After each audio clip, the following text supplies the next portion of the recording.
a big fire there as they exited out of turn 3, and that looks very nasty indeed, and unsurprisingly, that is a red flag.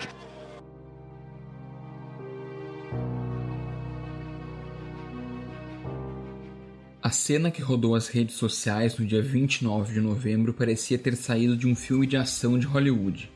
Em meio às chamas, o piloto sai heroicamente caminhando do carro destruído após uma colisão que poderia ter sido fatal. Tu certamente já viste essas imagens em vários longas, mas o que se viu ontem foi ainda mais incrível, porque era real, ao vivo, sem nenhum efeito ou dublê. O piloto da Haas, Romain Grosjean, escapou milagrosamente de um acidente que deixou o mundo da Fórmula 1 em choque. Na primeira volta do Grande Prêmio do Bahrein, o carro do francês se partiu ao meio e pegou fogo após bater no muro de proteção, interrompendo a corrida. Após quase 30 segundos em meio às chamas, o francês conseguiu sair andando do veículo. Now this is after turn 3, and you see Grosjean, one car out there, and then Grosjean to the right-hand side. Just going My God, straight. it's torn the car in half. No wonder the fuel came out of it. Yeah. I said the fuel was in the middle of the car, and it's literally... Whoa! And he's just gone straight across Daniel Kvyat there, as you can see. That's extraordinary. Yeah. It's just the car... It's gone through the barrier, you see. The car's gone through the barrier, and that's then been sort of used as a wrench, as it were, to literally rip the car in half. Wow, there's Romain Grosjean. Unbelievable. Por sorte, Grosjean se manteve quase ileso. Ele foi levado para um hospital de helicóptero e teve apenas queimaduras nas mãos, nos pés e uma fratura na costela. Da cama do quarto de recuperação, o piloto de 34 anos compartilhou um vídeo nas redes sociais agradecendo as mensagens e a solidariedade de todos. Just wanted to say I am okay, sort of okay. Thank you very much for all the messages. I mean, I wasn't for the Halo some years ago, but I think it's the greatest thing that we've brought to Formula One, and without it I wouldn't be able to speak to you today. So thanks to all the medical staff at the circuit, at the hospital, and hopefully I can write you quite soon some messages and tell you where it's going. Nesta segunda-feira, dia 30 de novembro, o Direto ao Ponto vai discutir e explicar quais são os fatores para que o acidente não fosse ainda mais grave. Eu sou Eric Halp, bem-vindos.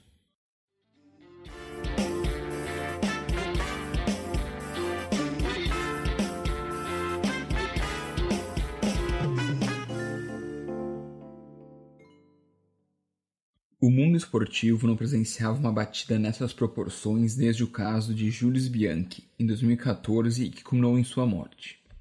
Naquela época, o então piloto da Marussia sofreu um violento choque no circuito de Suzuka, no Japão, ao atingir um trator que retirava da pista o carro de Adrian Sutil. O francês ficou em coma por 8 meses antes de morrer em julho do ano seguinte, devido a lesões cerebrais.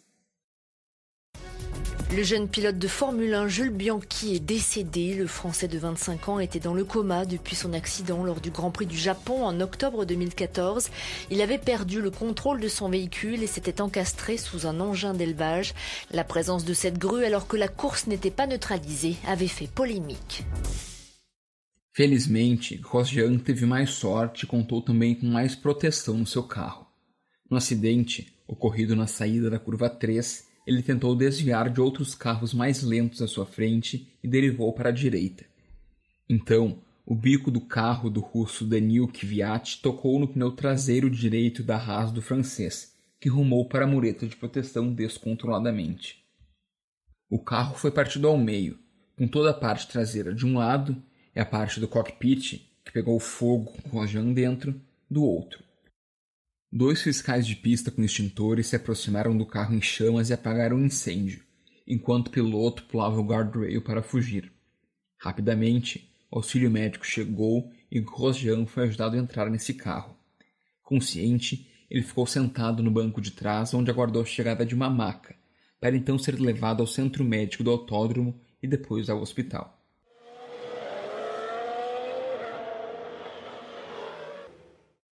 O engenheiro italiano e chefe da equipe Haas, Günther Steiner, disse que no momento em que viu o acidente, apenas desejou que Grosjean tivesse tido sorte. I mean, when you see something like this, I don't think there's a lot. It's just like I hope we get lucky. You know, that's the only thing. What you think in this moment, you just think.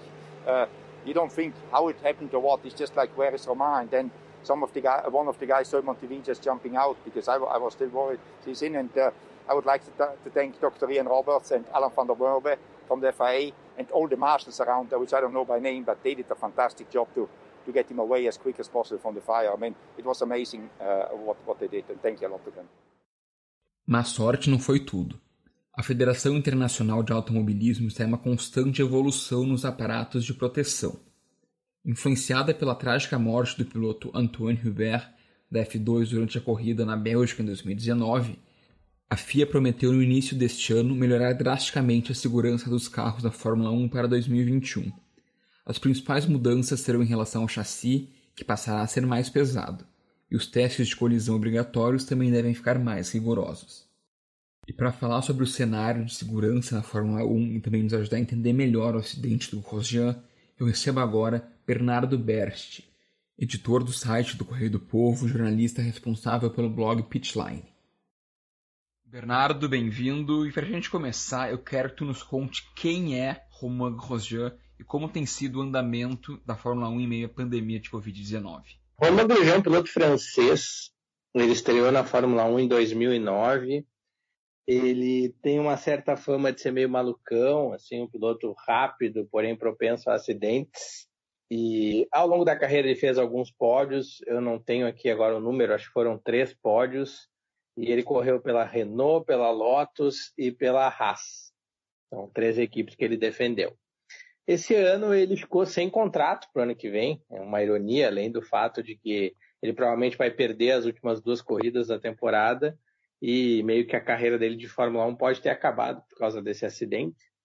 Ele não tem contrato para o ano que vem e ele estava vendo aí para ir para a Fórmula Indy, até o momento que ele sofreu esse acidente.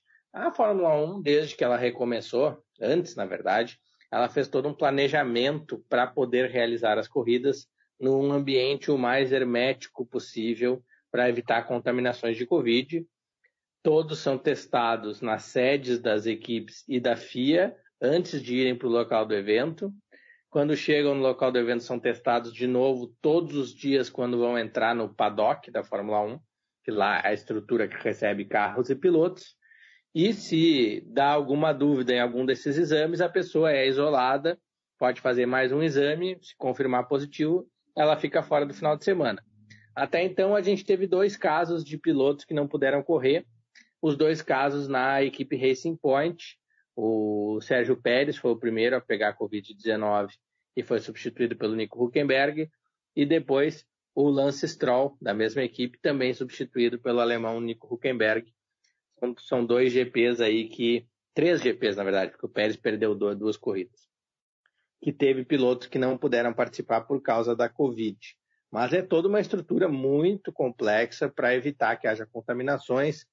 Se eu não me engano, ao longo da temporada, tirando esses 2 pilotos, foram mais 4 membros de equipes que tiveram Covid-19 até o momento e acabaram sendo isolados antes de entrar no paddock. E além do risco da contaminação por Covid-19 dos pilotos e staff, existe também na Fórmula 1 o risco de acidentes, que é algo inerente ao automobilismo. E nesse sentido, a FIA tem tomado várias providências desde a morte do Ayrton Senna para tentar minimizar os danos caso algum acidente ocorra. E cenas como a que nós vimos ontem, elas chocam porque não estamos acostumados a ver altas labaredas de fogo, fumaça saindo de um carro como daquele jeito. Por isso eu te pergunto, como tem sido a evolução dos aparatos de segurança da FIA no que tange a Fórmula 1? Pois é, até acho que a gente tem que falar sobre esse acidente, foi um negócio impressionante. Eu assisto corridas de Fórmula 1, né? Eu era criança, mas eu assisti quase todas as provas desde 1996. E eu nunca tinha visto um acidente com tanta violência. Claro, eu assisti a morte do Ayrton Senna em 94. Para colocar em contexto o quanto evoluiu, o Ayrton Senna bateu no muro no mesmo ângulo que o Romain Grosjean, a 218 km por hora. O Romain Grosjean teve o acidente dele a 221 km por hora. Bateu no muro. Ou seja, foi mais rápido que a batida do Ayrton Senna. Mas também por causa daquele acidente do Ayrton Senna, foi o primeiro grande trampolim para a segurança dos carros atuais, né? Quando o Senna morreu e o Roland Ratzenberger também morreu, naquele final de semana em Imola, a FIA e a Fórmula 1 fizeram todo um consórcio de mentes e engenharia para mudar a segurança dos carros. E esse foi o primeiro passo. Criaram-se proteções laterais para a cabeça, criaram-se os sistemas de deformação lateral e frontal do carro para absorver impactos. Criaram-se os tirantes de ferro, ou de aço agora, que seguram as rodas para elas não voarem de encontro ao cockpit. Então, teve várias questões que foram tratadas ali naquele momento. E esse foi o primeiro passo para evitar uma morte num acidente como o do Grosjean. Mas daí teve um segundo passo, porque a gente ainda teve acidentes graves e teve acidentes com morte na Fórmula 1 e em outras categorias. O segundo passo, muito importante, aí na verdade vem até da morte do Dale Earnhardt, que era um piloto da NASCAR nos Estados Unidos, e nos Estados Unidos se desenvolveu o Hans, que é um protetor de pescoço que o piloto prende nas costas e no capacete e que mantém a cervical dele, diminui muito o risco dele ter aquela fratura na base do crânio, que é quando a cabeça chacoalha, né, por causa a cabeça chacoalha e o pescoço quer ficar no mesmo lugar, e aí dá vários problemas quando o impacto é muito forte. Então, se tornou obrigatório o Hans depois do acidente do Dale Earnhardt. E isso também garante que num impacto muito forte a cabeça do piloto seja protegida, assim como o pescoço, a coluna vertebral. E por fim, e esse foi o ponto-chave desse acidente do Romain Grosjean, que é o Halo, que é essa proteção que parece um chinelo Havaianas, é bem feio, fica em cima do cockpit, e muita gente criticou, e até eu critiquei que era muito feio, mas se provou essencial essa proteção de titânio, que é fixada no chassi e fica por cima do cockpit, porque quando o carro do Romain Grosjean entrou no guardrail, perfurou o guardrail, foi o Halo que abriu aquele espaço, né? Entrou antes da cabeça do piloto e abriu o espaço para que o carro passasse sem que o impacto fosse no piloto. Então isso aí o Halo foi o grande salvador da pátria nesse caso, porque se não tivesse essa proteção, provavelmente o Grosjean ia bater com a cabeça no guardrail, numa lâmina de metal, e aí muita coisa horrível poderia ter acontecido. E até a gente teve acidentes assim na Fórmula 1 no passado, nos anos 70, de carros passarem por baixo de guardrails e os pilotos terem fraturas, né? Fratura do pescoço e coisas piores. Então acho que o Halo foi o grande salvador, nesse caso, do acidente do Grosjean. Pois é, como a gente costuma dizer, tu e a torcida inteira do Flamengo foram contra o Halo no começo. O próprio Grosjean afirmou que ele tinha suas ressalvas em relação a esse aparelho, mas que ontem ele entendeu que se não fosse aquilo ele poderia ter morrido e nunca mais tá falando pro público, como ele falou num vídeo que gravou para as redes sociais. A gente vai para a 4ª temporada do Halo. O Halo foi criado e testado a partir do acidente do Jules Bianchi, piloto francês que correu pela Marussia, que é uma equipe que já não existe mais na Fórmula 1. E o Jules teve 2 erros, né, na questão do Jules. Primeiro, não ter proteção para a cabeça, e segundo, que tinha um guindaste retirando um carro no meio da pista, e o Jules Bianchi bateu contra aquele guindaste, e aí teve lesões fatais, né, teve aquela forma que é lesão difusa, e o Jules Bianchi não tinha proteção na cabeça. A partir daquele acidente foram revistos todos os protocolos da Fórmula 1 para segurança na pista, né, o que pode, o que não pode estar na pista quando tem um acidente, e o que fazer quando tem um acidente, e também começaram a fazer os estudos para o Halo.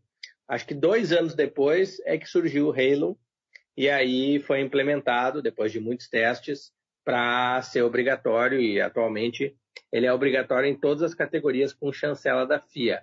Ou tem o Halo, ou tem o Aeroscreen, que a Fórmula Indy usa, que é um sistema que parece uma cabine de avião de caça, que é um pouco diferente, mas é muito parecido também com o Halo. Então agora é obrigatório e comprovado, salvou vidas aí. O Romain Grosjean tem muito a agradecer para esse sistema. Até o que a Fórmula 1 vai pensar agora de segurança? Imagino que fosse a tua próxima pergunta. O que esse acidente ensina para para a Fórmula 1? Acho que é isso que tu quer saber. Essa pergunta certamente está no meu roteiro, mas antes eu tenho outro questionamento que é sobre o guardrail. Depois do acidente, nós vimos muitas críticas a esse mecanismo de segurança. Hoje em dia, ele é obsoleto porque requer a Fórmula 1 em níveis de segurança dos pilotos? Na verdade, o guardrail ele é uma tecnologia meio ultrapassada no automobilismo. É uma coisa que atualmente é utilizada em pontos muito raros dos autódromos por custo e não é o ideal.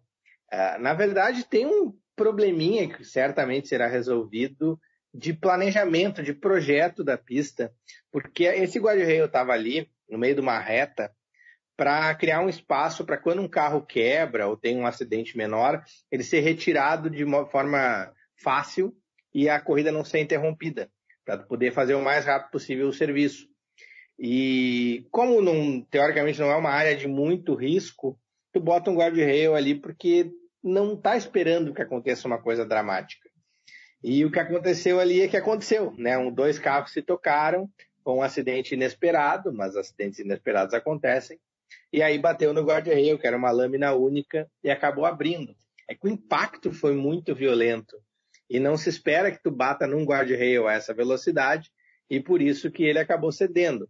A verdade é que eles vão ter que colocar algum outro material provavelmente tem uma tecnologia mais moderna que tem nesse sentido, é o soft wall, é o muro macio, que é usado em Indianápolis. E depois em Indianápolis, os caras andam a quase 400 km por hora, tiveram que desenvolver um modo do carro bater no muro sem, né, se estraçalhar completamente. E foi desenvolvido esse soft wall, que é uma parede que atrás tem uma estrutura de deformação. Então, quando o carro bate, o muro cede aos poucos e diminui muito a intensidade do impacto. Então, provavelmente é isso que eles vão fazer ali, vão botar um soft wall, um muro macio, para não ter mais esse risco do carro entrar para dentro do guardrail. Não creio que o problema seja uma falha do guardrail. É que o guardrail não é um sistema que seja pronto, seja suficiente para esse tipo de acidente. E para além do guardrail, para que outros pontos do acidente do Grosjean chama a atenção da FIA?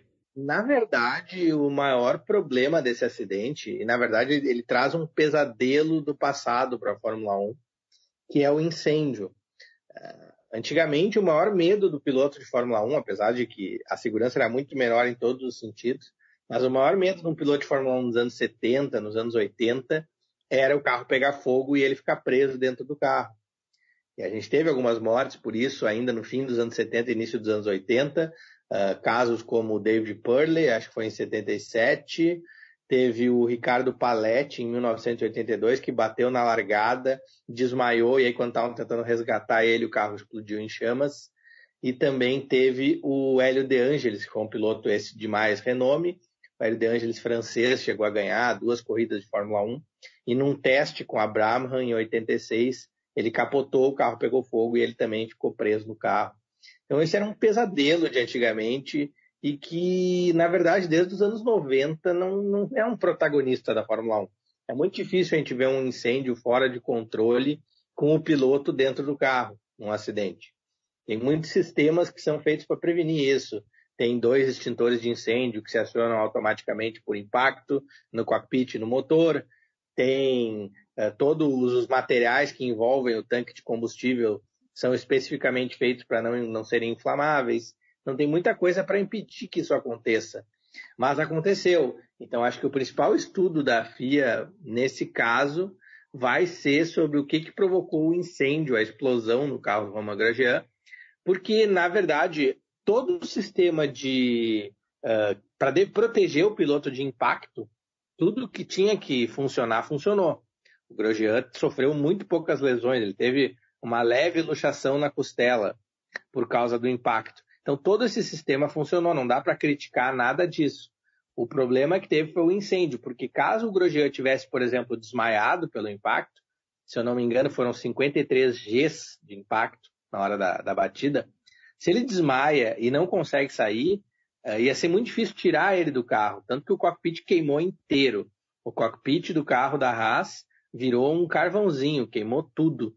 E se ele não tivesse consciente para sair do carro, foi incrível a cena, ele escalando no meio dos destroços, tudo deformado, e ele conseguir sair, e o pé dele ainda ficou preso no pedal, ele teve que tirar a bota, ele queimou o pé porque ele tirou a bota anti-chamas, porque estava presa. Se ele não tem toda essa presença de espírito e não sai do carro, ia ter sido uma coisa muito pior.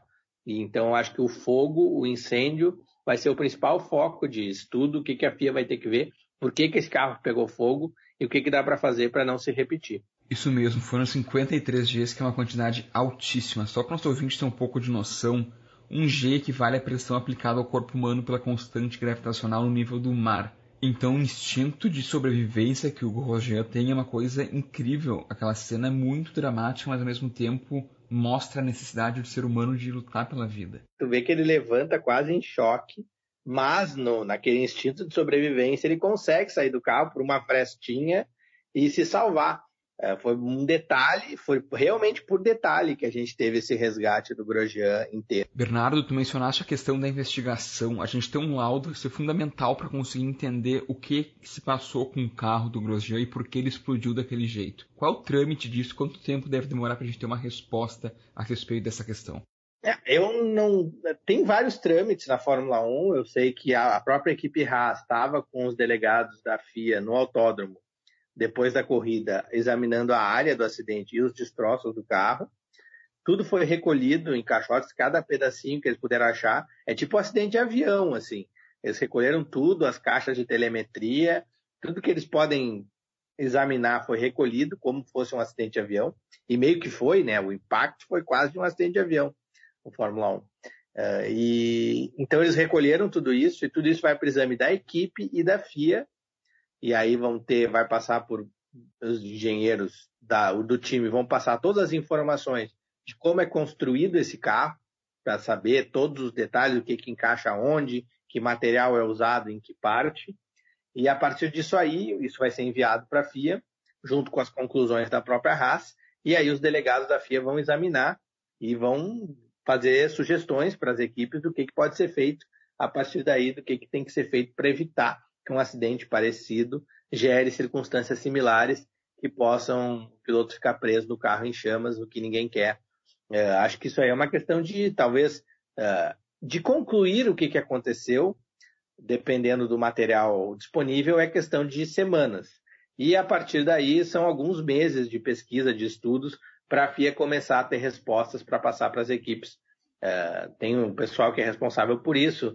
O Ross Brown é o chefe esportivo, foi ex-dirigente da Ferrari e da Brown GP. Undoubtedly we've got to do a very deep analysis of all the events that occurred, because there are a number of things that shouldn't have happened. The fire was worrying, the split of the barrier was worrying.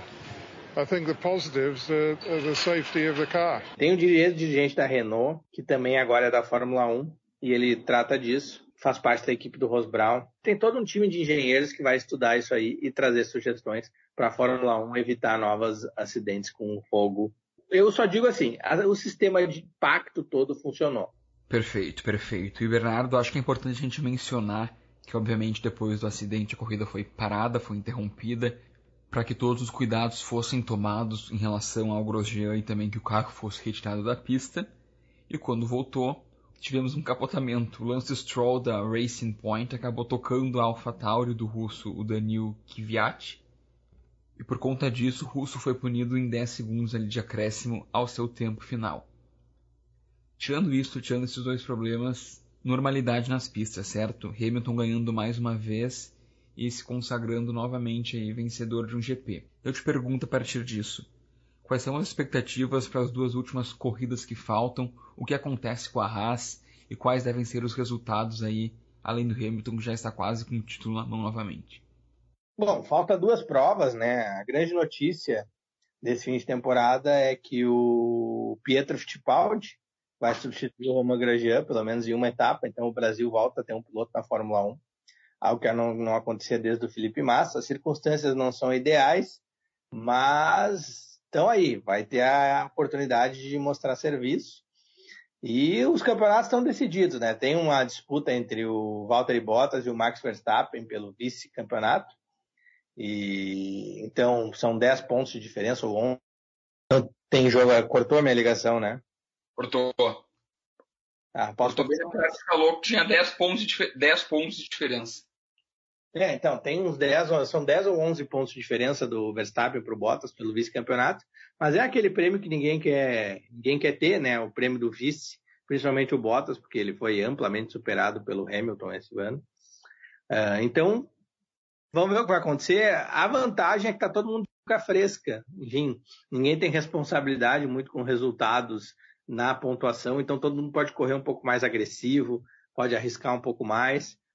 Então isso é interessante nessas 2 últimas etapas no Bahrein, que vai ter a peculiaridade de ser na pista externa desse autódromo e depois tem a corrida em Abu Dhabi para fechar o ano. Então 2 provas. Abu Dhabi é complicado, porque é uma pista difícil de ultrapassar, é espetacular a visão do autódromo, né? A paisagem é interessante, mas a pista não é tão boa assim. Mas vamos ver. São as últimas amostras da Fórmula 1 2020 e a gente vai acompanhar e pode ser que tenha um brasileiro nas 2. O Direto ao Ponto fica por aqui. Eu sou Eric Halpe, edição de Aleph Alencar. Até a próxima. Tchau, tchau.